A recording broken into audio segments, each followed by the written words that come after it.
Welcome to Design Minded, coming to you from 99.1 WQRT LP FM Indianapolis, a program that explores how design impacts our physical environment and quality of life, sometimes for the better, sometimes not. I'm your host, Lee Alig, architect and developer, with collaborator Steve Mannheimer, an artist and professor emeritus of informatics at Indiana University, Indianapolis. From his childhood passion for custom cars in Detroit to a total immersion in a design arts education, Brian McCutcheon co-founded Ignition Arts in Indianapolis 11 years ago. Today, it is widely recognized internationally as an innovative industrial fabricator for the arts world, while also contributing to a strong local creative scene. Welcome, Brian. Thanks. Tell us about your business, how it came to be, because I know you used to teach. You taught at Heron and you taught up in Chicago for a while. So how did you transition from education to creating Ignition Arts? It's a custom fabrication studio. We work nationally or even actually Canada now, so North America, with artists both in the U.S. and abroad. You know, a lot of people who see large-scale public art probably assume, maybe, that, the artist must have put that whole thing together. You look at a big, giant piece of steel sculpture. In their garage, right? They don't realize that in many cases, artists depend on people like yourself. Yeah, correct. People have a lot of misconceptions about public art, period. And so maybe the thing to do is just say how public art gets made. More often than not, a community will have a percent for art program. So any large development under construction in a city. Could be a shopping mall, an apartment building, anything. Yep, correct. Or even a federal building. The community will have somebody decide that there's going to be a piece of public art. Usually they'll hire a curator or a consultant firm to manage an RFQ process. Requests for qualifications, correct. And so that RFQ will get hundreds of applications, which are basically a letter of interest and a record of completed projects that represent the artist's work. And from that, they'll select 3 to 5 finalists. Those 3 to 5 finalists will get a small stipend to make a site-specific proposal. And then they'll have to present that to the committee, which can be made up of curatorial staff, local stakeholders, art agency, like an arts council kind of thing. And they'll make a final selection and award the prize to one artist. That is generally where Ignition Arts comes into the program. Your company. Correct.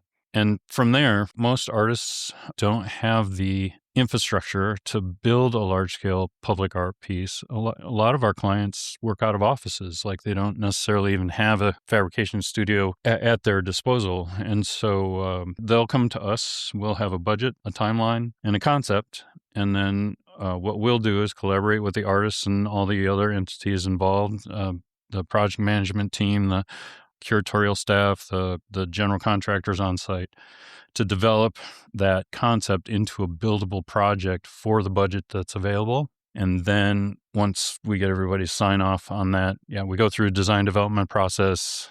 We use a structural engineer on every project. Once we have sign off, we do fabrication, plan for install, transport, the whole thing. How much input do you get from your client? I mean, do they say, we want a piece for this outdoor? Depends on what you mean by the client in this position. Yeah, normally our client is the artist. But Okay. we sometimes do get requests from like developers, or we need an artwork in this location and we don't know what to do next. And so either I'll turn them on to a consultant or take the commission on myself if that's what they were after, or we might even suggest one of the artists we work regularly with to do the conceptual development for that. Often the artists come to you too. Yes. Some of these more substantial projects that we've seen are initiated by the artist. The artist is chosen by the developer or the not-for-profit or whatever, the hospital. Yeah. And as I said, once there's a concept that everybody agrees on, then we get more involved. We do sometimes help artists with their RFQ and their proposals. We often provide like rough order magnitude pricing for the proposal phase, so that they know what they're going to propose is within the realm of feasibility. we sometimes help the artists we work with develop their materials for RFQs and sometimes collaborate with them as their fabricator of record, kind of. Now you individually, you're an artist. An omnipresent work of yours is the NDY podium that's all over town. Tell us about that. How did that come to be? Visit Indy was planning to do a one summer marketing campaign. They had seen a similar sort of project in Dallas, and they had engaged Mindy Ross. She connected me with Visit Indy. I basically came up with a proposal. They liked it. They funded it, right? And then here we are, like almost 12 years later, something that was supposed to be a one summer thing has been, millions of photographs and other cities have copied it beyond Dallas, right? Yeah. Now every city's got to have one. Yeah. They're all trying to figure out what letter to leave out. Explain it briefly. I mean, everybody's seen it except people say, what are they talking about? You mean the thing at the airport that sort of says NDY and you stand there and you become the I? In Indy. Yep, that's correct. But they're all over now. Yeah. And they're not just, there's not just one. That's true. And I think it's funny that people think they're more than there really are. We started out with 3. It's been the gift that keeps on giving. We move it for Visit Indy constantly. In the last few years, they commissioned an additional 2 large-scale ones. We also made a couple of lighter weight ones because there had been so many requests for like weddings and convention stuff and like indoor version. Yeah, exactly. That we can travel around just with a pickup. The ones that are out all the time, we actually have to use a piece of equipment to move those things around. They weigh about 1,500 pounds.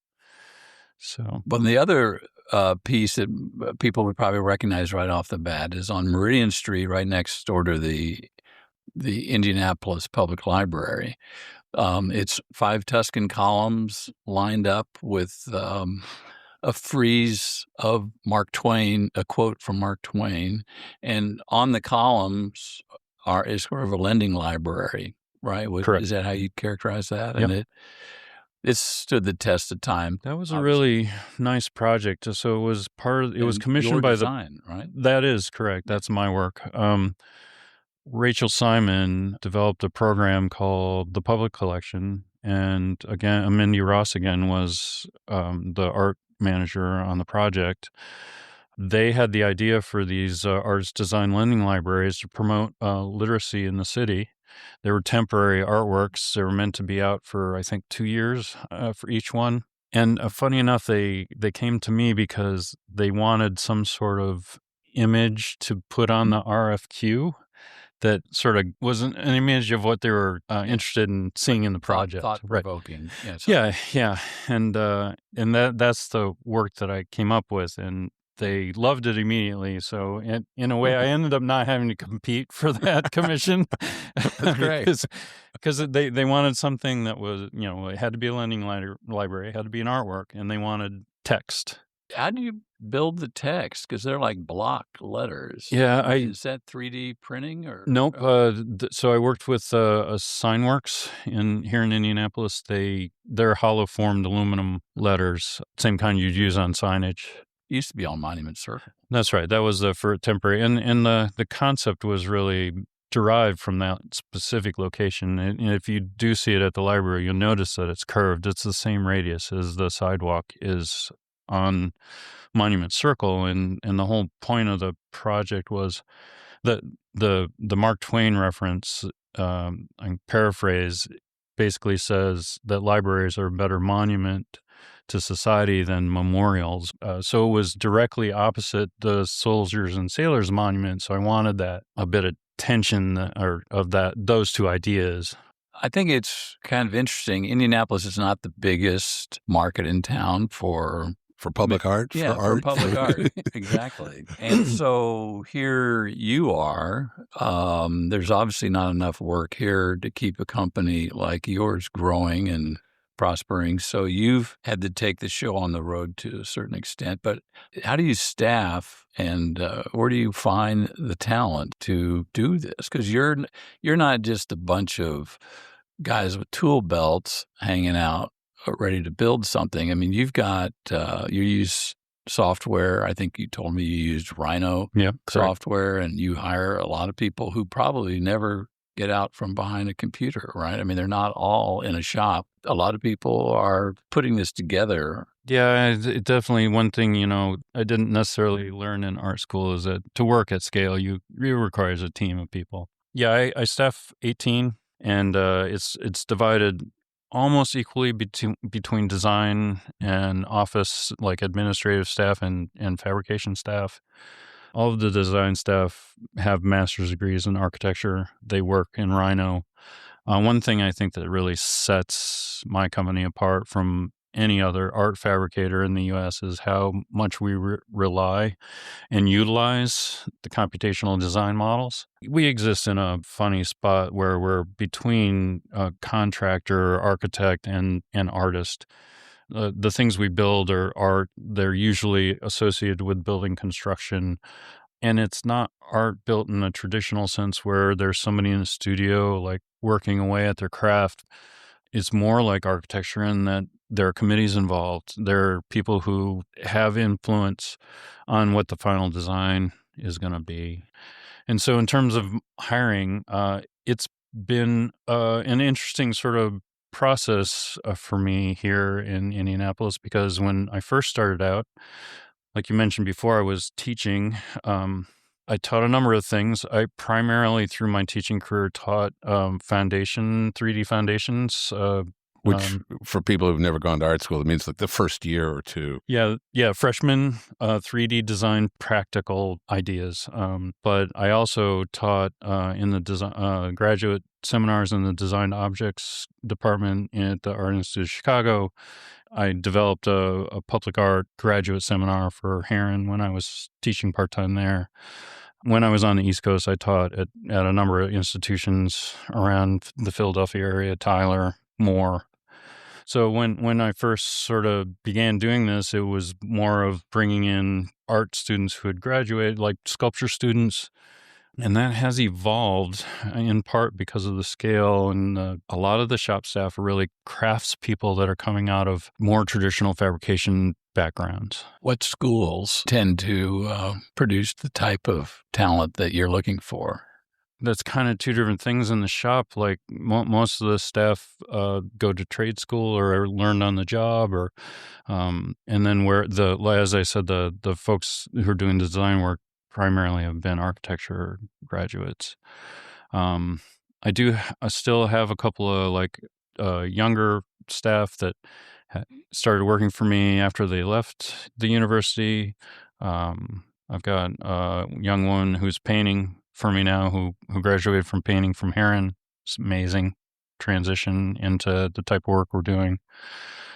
So, I mean, they have to have a certain level of craft and ability, but everyone who works at my shop, they have personal interests in making stuff. They have personal interests in music, or like it's never, like it's not the guy who is happy to sit at a welding table 8 hours a day.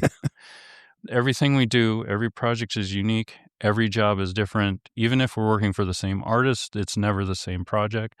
So every project is always, there's a learning curve for everybody in the building. Yeah, we're figuring it out for the first time. And so the kind of mindset that's willing to problem solve and sort of be creative to a certain extent and figuring out how to get these things built is the kind of person who's been successful sort of in my shop. Well, to believe the comments on your website, they say just that you're very perceptive, not necessarily just you individually, but your company is very perceptive and is able to, embrace the big picture right away. And often these pieces use mixed mediums. I mean, you've got some of your biggest things are made out of wood. Yeah. That bridge, pretty amazing. Yeah, well, and I always tell people that they'll say, what materials you work in? And I'm like, well, the concept dictates the material we work in. The reality is that if it's large scale and in the public, there is some metal component, some structural component. But we've worked in a number of different materials. And the nice thing about Indianapolis is that it's a small manufacturing city, and there are some really interesting makers and industries in this city that we've relied on some of these projects. Half of the work that you do is clearly like a public piece of art that is meant to simply be looked at. Maybe, a quarter of it is stuff like the Visit Indy signage, that it's not necessarily a piece of art, but it is a piece of public design. Mm-hmm. It's a public design object. Give us some more examples, please, of the sorts of objects that you folks have created. Sometimes we do like entry features, like architects will design a reception desk that's not just a reception desk, but maybe speaks more broadly to the theme of the type of work that they do. There are a few design firms out there that do what they call corporate art that we've worked for, where it really straddles corporate identity and artwork within the structure of the design of the building or office, wherever it may be. The one that comes to mind, a company called Acrylicize designed, was for a new library in Frisco, Texas that we did. And it was a ceiling-mounted relief sculpture that kind of looked like a river, but it was made up of letters that each sort of thread in the stream was a quote from a book. So it is kind of artwork, but it sort of designed out of the idea to make the space more inviting, more interesting, more beautiful. Oftentimes, when they talk about public art, people say, well, it's the artist's self-expression. And I think what you're saying is, in many cases, it's not the artist's self-expression.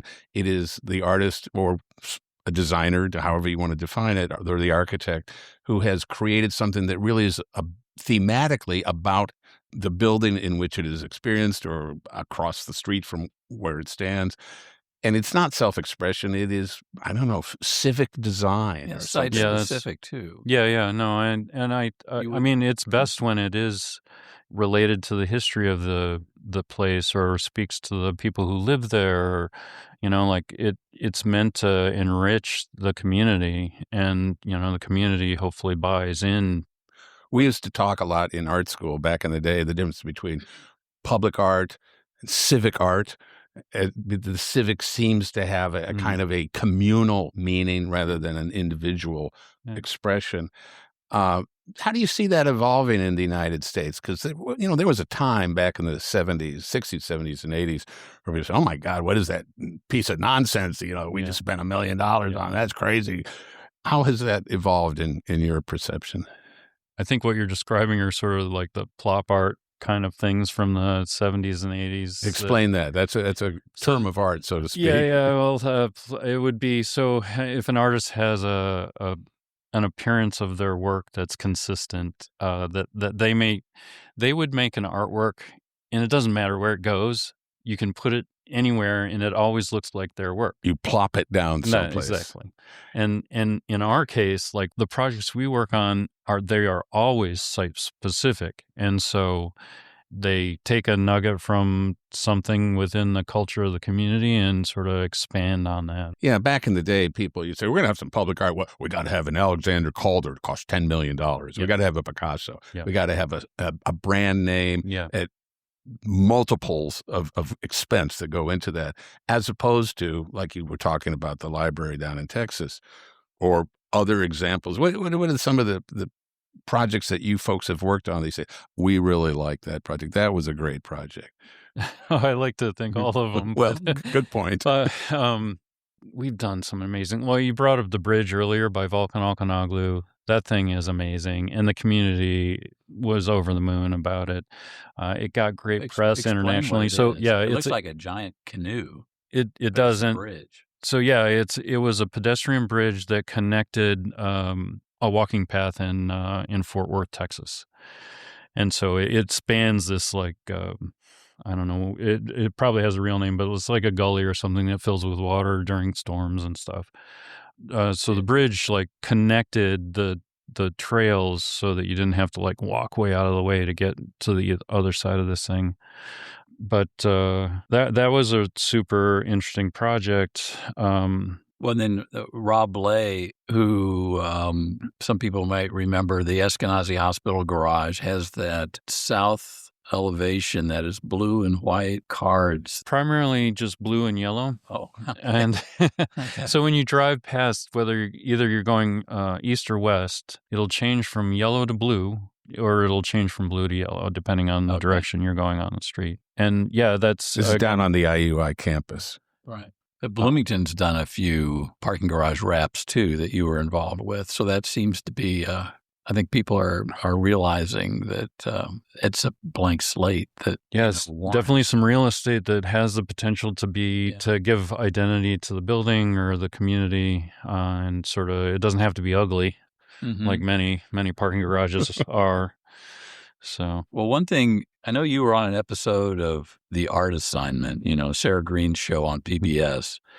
And I think she asked you, what is art? This program, I think, is geared to students through high school. It is a program that provided kind of a teaching opportunity to the community of people that follow that. Sarah basically asked to come up with a project that was related to sort of how I think and work, that could be done by somebody through the internet, watching it, do it in their home.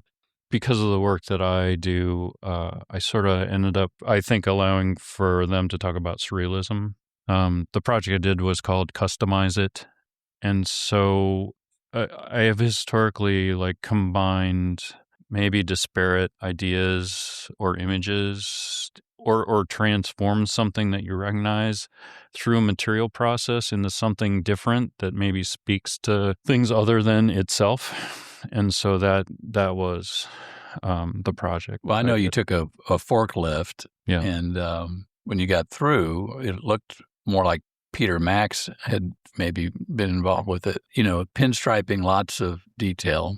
For those that are listening, if they want to look it up, it's on YouTube, The Art Assignment. Sarah also published a book based on the art assignment that has all the assignments in it, which is really nice. Oh, so you're in that too? Okay, great. Another piece that you worked on locally, I think in partnership perhaps, was the one with Julian. Julian Jamal Jones. Yep. It's at the Stutz. Right, Yep. Right at the Pattern magazine entry. Yep. It's the traffic signs. Yep. I think it's called 6570 Riff. Correct. Which is a play on the interstates. So that's good. That and a play on the early jazz movement in Indianapolis. So on the Indiana Avenue, so that neighborhood. So the Stutz was renovated, I think, by is it Samara Road? I think is the name of the company that sort of owns Sounds it. right. And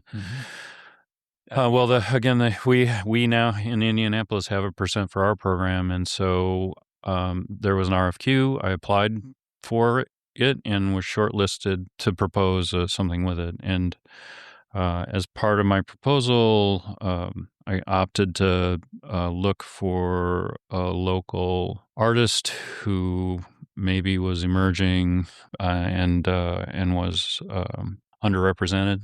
And the interesting thing is I was connected to Julian by Companion Gallery. And they are here in town, and they're up on Washington Street, I think. I believe that's 37 something. Yeah. And so it was a little bit of a kismet thing because he had recently graduated from Cranbrook, which is where I went to graduate school 25 years ago. And it just, there was enough sort of, again, disparity in the things that we did that I thought it would be really interesting to collaborate with him. So we ended up putting a proposal together and getting awarded the project. And probably Brady Eulis, who runs Companion, deserves a little bit of a shout out. That's the point. Thank you for that. That's why I wanted to bring it up. Absolutely. The idea behind that is that the building of the interstate through that community decimated a community of people. And so the renovation of the Stutz is meant to, start to bring more activity and vibrancy back to the neighborhood. And the way Julian works is very improvisational. He works on small pieces of paper, and he does these very gestural, like pastel type oil crayon drawings.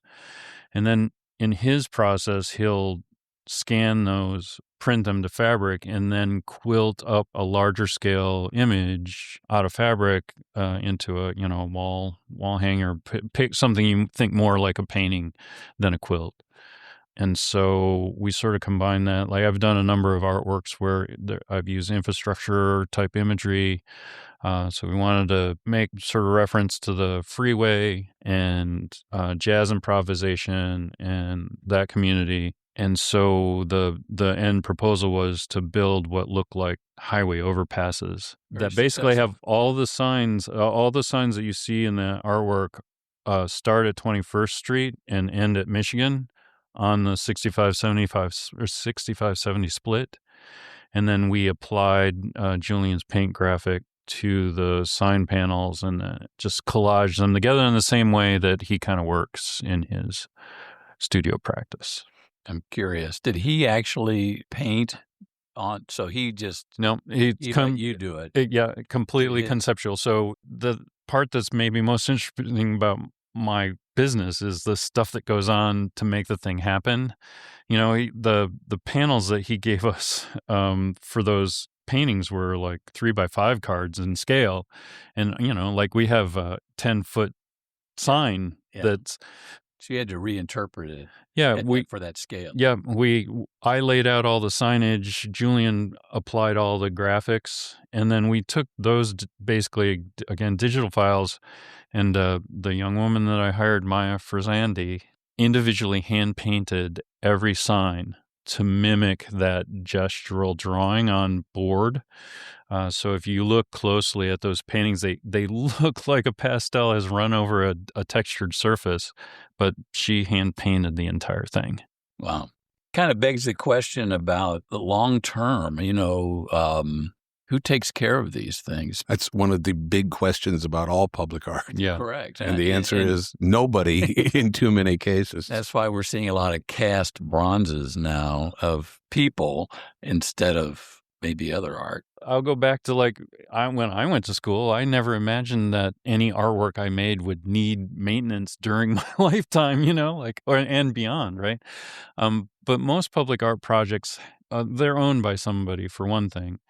And generally there's a fund or something to care for them. But you have to remind the client. Sometimes, yeah. Some are better than others, I know the Calder down in Bloomington. Yeah, John Klaus Campbell just finished repainting the whole thing. It took him well over a year. Did there's a Calder foundation that has, you can only use this color, and we're the only people who have that color of red.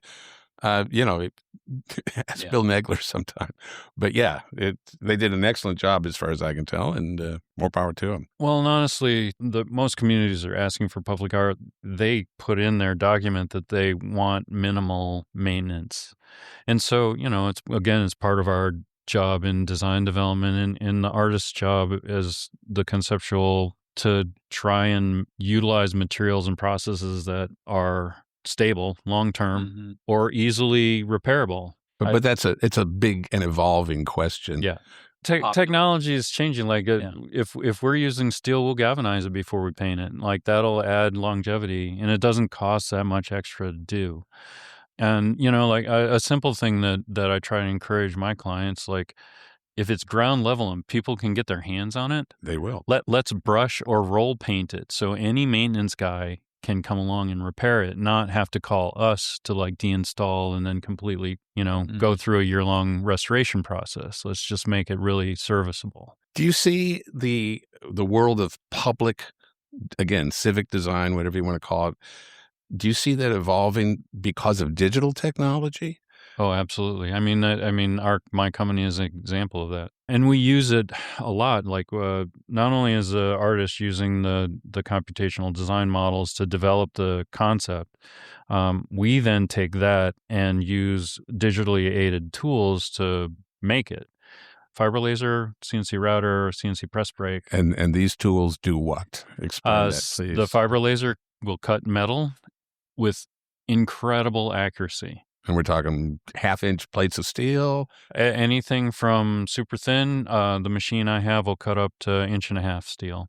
And CNC router is it's a table that has a router that'll cut in 3 axes, and so that can cut flat sheet. It can sort of cut more 3-dimensional shapes. And then the CNC press brake is, you take a flat piece of metal, you stick it in, and you can tell it what kind of angle you want, and it will accurately bend it to that angle. Well, let me take this question one step further, if I may. Are you being asked to make, I don't know what to call them, it may not even be an object in the sense of a steel fabricated thing.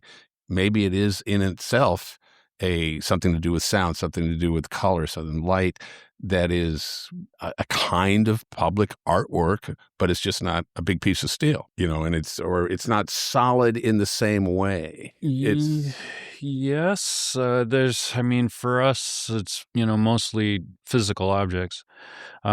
We have a project we recently finished in Jacksonville, Florida for an artist based in Spain, Anaisa Franco, that is it's a bench, but it's cast fiberglass. It's translucent.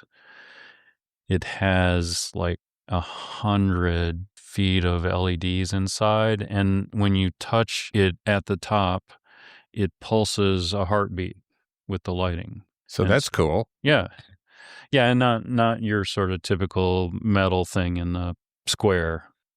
I think when we were in your shop, you showed me you're working on the marquee for the Rivoli Theater. So you do historic preservation.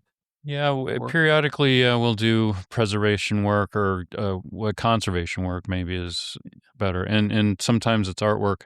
The Rivoli's project is unusual enough that we got commissioned to reproduce the original marquee from photographs. Right? There were a few pieces left inside the building, kind of on the ground, nothing salvageable. But through just seeing that, photographs, taking as-built dimensions of the building facade, we developed all the drawings to reproduce it, which had to include new steel structure inside the building because building standards have changed since the early 1900s. To support this thing? To support the cantilevered weight of the marquee itself, yeah. Well, it's great. I mean, for those of us that remember the Rivoli from years gone by, it'll be exciting to see that thing again. It's, it's right now, you wouldn't even know. Yeah, it's lost. It's been defaced, basically. But it just looks like a big industrial building at the moment. Right, but they've fixed the roof and, it's stabilized. So it's ready for this marquee and ready for... Yeah, that'll be the first step, hopefully, having it developed to be something. Yeah. So a minute ago, we were talking about Indianapolis being kind of a small market, but how does the IU Med Center help the art scene for Indianapolis anyway? I think it definitely has the potential to change public art in the city. It's a really aggressive program. Maybe you could explain that a little bit. So IU Health is building new hospital at 16th and Senate-ish. It's going to be, it is already a very big complex. Right now, they're running a call for the first 7 or 8 outdoor public artworks. And those calls actually are being managed by Adam Buente at Project One and Brady Ulysses at Companion Gallery.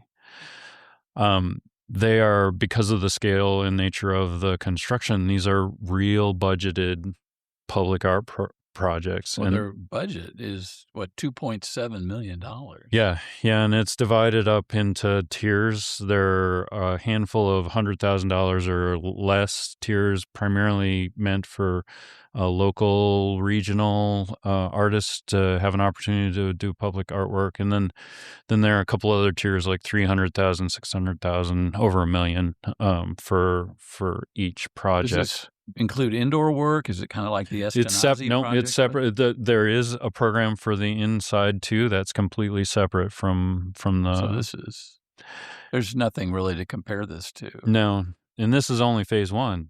So we're going to have 7 or 8 new public artworks, some by well-known national or international artists, a number, obviously, of local and regional artists, all on this campus. I think it's going to be transformative. And then as they go on, there's going to be a phase 2 where we'll have another round of commissioning work. When we begun the interview, you were talking about, RFQs and all that. So that's the same process. Exactly. Well, that is a game changer because you look around and, there was the program back in the Ballard administration, or maybe it was Peterson, that we have those otterness bronzes, and then we have the dancing. Julian Opie. Yeah, Julian Opie and Mindy. Yep. She was responsible. Ross did all that. She oversaw that, and it was a shame to see that all grind to a halt. Yeah.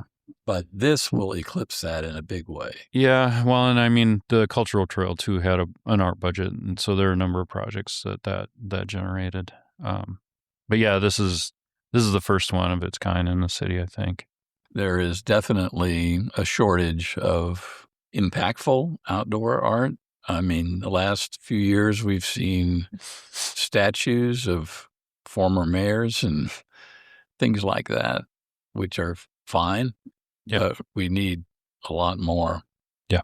Obviously, we work in cities all over the U.S., and who's got it right? I think the city of Fort Worth, I think El Paso, Texas. Both of them have very active public art projects. Both Fort Worth and El Paso, have up to 50 active new projects at any one time.